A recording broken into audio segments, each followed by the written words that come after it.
తాను మున్సిపల్ మంత్రిగా ఉన్న సమయంలో సిరిసిల్ల పట్టణంలో వివిధ అభివృద్ధి కార్యక్రమాల కోసం దాదాపు 44 కోట్లు మంజూరు చేసినట్లుగా బీఆర్ఎస్ వర్కింగ్ ప్రెసిడెంట్ కేటీఆర్ తెలిపారు. అయితే కాంగ్రెస్ ప్రభుత్వం ఆ నిధులను రద్దు చేసిందని ఆయన విమర్శించారు.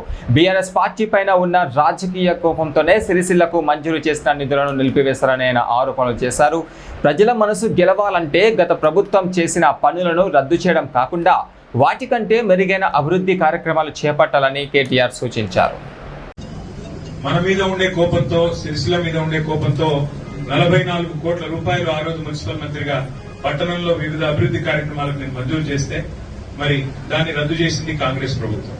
నేను ఎవరో విమర్శ చేయాలని విమర్శ చేస్తలేను, కానీ ప్రజల మనసు గెలుచుకోవాలంటే నేను 40 కోట్లు ఇస్తే నువ్వు 20 కోట్లు ఇచ్చి గెలవాలి.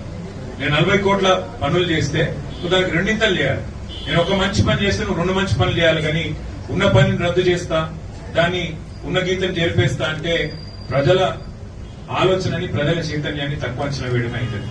అందుకే సిరిసిల్ల మున్సిపల్ ఎన్నికలు మనం జరిగితే బ్రహ్మాండంగా గతంలో జరిగిన పని, అట్లాగే గతంలో కేసీఆర్ గారి ప్రభుత్వంలో సిరిసిల్ల పట్టణంలో జరిగిన అభివృద్ధి, వీటన్నిటిని కూడా దృష్టిలో పెట్టుకుని ప్రజలు మంచి మెజారిటీతో మళ్లీ మన పార్టీని గెలిపించి వాళ్ళ మున్సిపల్ చైర్మన్ గా మరి మళ్లీ మనకే అవకాశం ఇవ్వడం కూడా జరిగింది.